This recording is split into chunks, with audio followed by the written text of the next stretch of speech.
दोस्तों, क्या आप सब जानते हैं कि कतर पूरी दुनिया का सबसे अमीर देश है। पर कैपिटा जीडीपी के हिसाब से ये सबसे अमीर माना जाता है। और जब देश इतना अमीर हो तो जाहिर तौर पर उस देश के राजा या जो भी वहाँ पर रूल करते हैं वो भी अमीर होंगे ही। कतर पर रूल करती है थानी फैमिली और इस टाइम कतर के अमीर या किंग हैं शेख तमीम बिन हमाद अल थानी। इनकी फैमिली सदियों से कतर के ऊपर रूल करती चली आई है। शेख तमीम बिन हमाद अल थानी जब भी ट्रेवल करते हैं तो उनके साथ नॉर्मल देशों की तरह सिक्योरिटी नहीं होती, बल्कि उनके साथ कतर के army personnel bullet proof limousine cars, यहाँ तक कि फाइटर जेट भी उन्हें सिक्योरिटी प्रोवाइड करते हैं। और वो दुनिया में जब कहीं भी ट्रेवल करते हैं तो पूरी दुनिया को पता चल जाता है कि वाकई में कोई ट्रेवल कर रहा है। अभी हाल ही में कतर के किंग शेख तमीम बिन हमाद इंडिया के दौरे पर भी आए थे। दुनिया के किसी भी कोने में उन्हें किसी भी किस्म की तकलीफ का सामना न करना पड़े, इसके लिए उनके साथ दर्जनों हवाई जहाज, उनके अपने नौकर, शेफ, फैमिली मेंबर्स और उनके प्रोटोकॉल की गाड़ियां भी सफर करती हैं। अब दोस्तों बात करते हैं कतर के बारे में। कतर कोई बहुत बड़ा देश नहीं है। टोटल एरिया के हिसाब से ये बहुत छोटे देशों में से एक है। इसका टोटल एरिया 11,581 स्क्वायर किलोमीटर है। अगर आप इस एरिया को 9 गुना बढ़ा दें तो ये सिर्फ इंडिया के महाराष्ट्र के जितना होगा, मगर पर कैपिटा इनकम के मामले में ये दुनिया में सबसे अमीर है। कतर की इस तरक्की के पीछे यहाँ मौजूद natural gas reserve, petroleum, tourism और कतर के अमीर का विजन भी शामिल है। कतर के किंग तमीम बिन हमाद जिस रॉयल फैमिली से आते हैं उसे थानी फैमिली कहा जाता है। इसकी गिनती दुनिया के सबसे अमीर परिवारों में की जाती है। ये रॉयल फैमिली तकरीबन 335 बिलियन डॉलर्स की मालिक है, यानी इंडियन करेंसी में तकरीबन 27,93,500 करोड़ रुपए। इस फैमिली की लंदन में रियल एस्टेट प्रॉपर्टीज इंग्लैंड की रॉयल फैमिली की रियल एस्टेट प्रॉपर्टीज से भी ज्यादा हो चुकी हैं। इस लिहाज से कतर के किंग की रॉयल फैमिली दुनिया की तीसरी सबसे अमीर फैमिली मानी जाती है। दोस्तों, कतर के किंग तमीम बिन हमाद ने टोटल 3 शादियां की हैं, जिनमें उनकी पहली शादी शेख जवाहिर बिन्त सुहैम अल थानी के साथ 2005 में हुई थी, दूसरी शादी 2009 में, जबकि तीसरी 2014 में हुई। नॉर्मल देश जहाँ पर राजा का शासन होता है वहाँ पर इंसान तभी राजा बन पाता है जब उसके फादर या उस देश के रूलर की मौत हो जाए, लेकिन कतर के केस में ऐसा नहीं हुआ। शेख तमीम बिन हमाद 2013 से कतर के अमीर यानी वहाँ के राजा बने हैं, लेकिन उनके फादर की मौत नहीं हुई थी, बल्कि 2013 तक कतर के अमीर हमाद बिन खलीफा अल थानी ही थे। और इन्होंने कहा कि अब मुझे कतर का राजा नहीं रहना, और इन्होंने अपनी जगह छोड़ दी और अपने बेटे तमीम बिन हमाद को कतर का अमीर डिक्लेयर कर दिया। इस पूरे प्रोसेस को उन्होंने लाइव टेलीविजन पर किया। इसीलिए शेख तमीम के फादर आज भी जिंदा हैं और वो अपने बेटे को कतर पर सही तरह से रूल करने और देश को आगे बढ़ाने के लिए टिप्स भी देते रहते हैं। कतर पर यूं तो मुस्लिम हुकूमत का शासन कई सदियों से चल रहा था, लेकिन 1915 में इस देश की पूरी हुकूमत इंग्लैंड के पास चली गई। इसके बाद 1971 तक कतर को ब्रिटेन ही रूल कर रहा था। 1971 में कतर को ब्रिटेन से आजादी मिली। इसके पड़ोस में यूनाइटेड अरब एमिरेट्स देश भी 1971 में बन रहा था, जिसमें छोटे छोटे कई एमिरेट्स शामिल हुए, जैसे कि Dubai, Abu Dhabi, Sharjah etcetera. तो जिन लोगों ने यूनाइटेड अरब एमिरेट्स बनाया उन्होंने कतर को भी ऑफर दिया था कि आप हमारे देश में शामिल हो जाइए और एक एमिरेट्स का दर्जा आपको मिल जाएगा, लेकिन कतर ने इस बात को ठुकरा दिया और कहा कि हम एक आजाद देश के तौर पर रहेंगे। हालांकि कतर उस टाइम गरीब देश हुआ करता था, पर आज ये दुनिया के सबसे अमीर, पावरफुल और इन्फ्लुएंशियल देशों में से एक बन चुका है। और इसी वजह से कतर की रॉयल फैमिली की लाइफ स्टाइल भी बहुत ज्यादा शानदार मानी जाती है। कतर की रॉयल फैमिली कतर की राजधानी दोहा में मौजूद एक शानदार महल में रहती है। इस महल को द रॉयल पैलेस दोहा के नाम से जाना जाता है। इस महल को बनाने में $1 बिलियन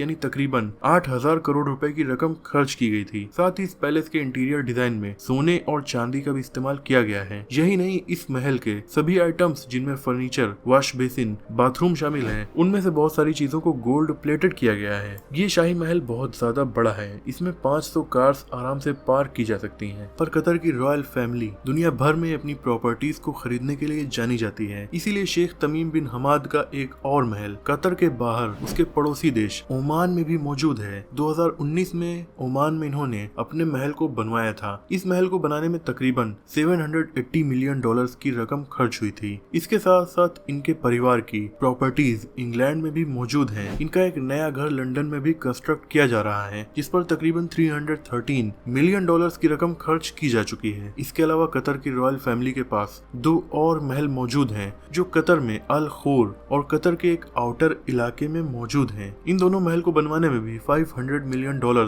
खर्च किए गए थे। इन सभी बिल्डिंग्स में भी बहुत ज्यादा सोने और चांदी का इस्तेमाल भी किया जाता है। अगर इस फैमिली के कार कलेक्शन की बात की जाए तो उनके पास दुनिया की सबसे महंगी और लग्जूरियस कार्स मौजूद हैं, जिनमें ऑफ कोर्स रोल्स रॉयस जैसी कार्स का नाम ही आएगा। Ferrari, Mercedes Benz, Mercedes Maybach, Bugatti, Lamborghini जैसी कार्स भी इनके पास मौजूद हैं। फॉरेन मीडिया रिपोर्ट्स के मुताबिक केवल इस शाही परिवार के पास तकरीबन 4000 कार्स मौजूद हैं, जिनकी कीमत खुद हजारों करोड़ रुपए बनती है। इसके अलावा कतर की रॉयल फैमिली के पास केवल 1-2 प्राइवेट जेट नहीं बल्कि पूरी की पूरी एयरलाइंस ही मौजूद है, जिसे कतर एमिरी फ्लाइट्स कहा जाता है। इस एयरलाइन में एयरबस A319 और एयरबस 310 जैसे बहुत सारे प्लेन्स मौजूद हैं। ये प्राइवेट एयरलाइंस केवल कतर के शाही परिवार के लिए यूज की जाती है, और जब भी कतर के राजा या वहाँ के प्रिंस किसी दूसरे देश में जाते हैं तो वो अपनी इस प्राइवेट एयरलाइन के प्लेन्स के थ्रू ही जाना पसंद करते हैं। कतर के अमीर के प्लेन के अंदर उनका private conference room, dining room और आराम की लगभग वो सभी जगह मौजूद होती हैं जो किसी अच्छे घर में होती हैं। यही नहीं, रॉयल फैमिली के पास बहुत सारे लग्जरी यार्ड्स भी मौजूद हैं, जिनमें से सबसे शानदार है द कतारा यार्ड, जिसकी वैल्यू $400 मिलियन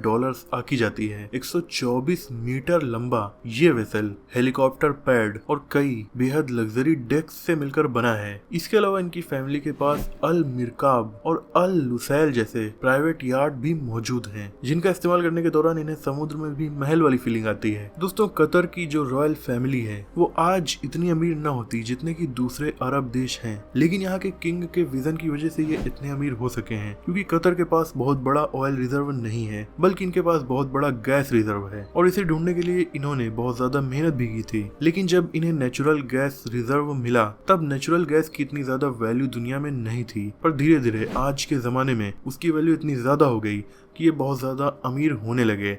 पर इन्हें ये भी पता था कि आगे चलकर ये चीजें भी खत्म हो सकती हैं, इसीलिए इन्होंने कतर इन्वेस्टमेंट अथॉरिटी बनाया, जिसने दुनिया भर के अलग अलग कंपनी और प्रॉपर्टीज में इन्वेस्टमेंट स्टार्ट की, ताकि जब ये नेचुरल गैस या पेट्रोल खत्म भी हो जाए तो भी कतर की रॉयल फैमिली गरीब ना हो सके। और इसीलिए आप जानकर शायद हैरान हो जाएंगे कि दुनिया की बहुत सारी ऐसी कंपनीज में इनकी इन्वेस्टमेंट है जिनके प्रोडक्ट्स आपने भी शायद यूज किया हो, जैसे कि फॉक्सवैगन कंपनी में इनका बहुत बड़ा शेयर है। इसके अलावा पोर्शे की सुपर कार्स आपने सोशल मीडिया पर तो देखी ही होंगी, उस कंपनी में भी इनका शेयर है। कतर एयरवेज को भी ये परिवार ओन करता है। लंदन में बहुत सारे लग्जरी मॉल्स और लंदन के लोग जो पानी पीते हैं उस पानी को थेम्स वाटर्स नाम की कंपनी पहुंचाती है, उसमें भी कतर के शाही परिवार का इन्वेस्टमेंट है। कतर के किंग को गेम्स में भी काफी ज्यादा इंटरेस्ट है और इसीलिए ये एशिया और यूरोप के कई फुटबॉल क्लब्स को भी ओन करती है, जिनमें से बहुत फेमस पेरिस सैंड्स club, La Liga football club etcetera भी शामिल है। अगर आप न्यूज वगैरह फॉलो करते हैं तो आपको ये पता होगा कि 2022 में इन्होंने फीफा वर्ल्ड कप को होस्ट भी किया था। इसके अलावा कतर रॉयल फैमिली दुनिया की सबसे मशहूर होटल कंपनी को भी ओन करती है, जिसे कतारा हॉस्पिटैलिटी के नाम से जाना जाता है। इस कंपनी के होटल्स दुनिया के अलग अलग देशों में फैले हुए हैं, जिनमें से काफी फेमस है ये चांद जैसा दिखने वाला रेफेल्स होटल जो कि दोहा में बना है। इसके अलावा इजिप्ट, मोरक्को, इंग्लैंड, न्यूयॉर्क और सिंगापुर जैसी जगहों में भी इनके होटल्स मौजूद हैं। तो दोस्तों, आज की इस वीडियो में इतना ही। मुझे उम्मीद है कि इस वीडियो से आपको कतर के शाही परिवार के बारे में काफी कुछ जानने को मिला होगा। वीडियो पसंद आई हो तो इसे लाइक और शेयर कीजिए। ऐसे इंटरेस्टिंग टॉपिक्स पर नॉलेजफुल वीडियोस देखने के लिए हमारे चैनल को सब्सक्राइब करके बेल आइकन को प्रेस कर दीजिए। मिलते हैं अगली वीडियो में, तब तक के लिए अपना का ख्याल रखिए।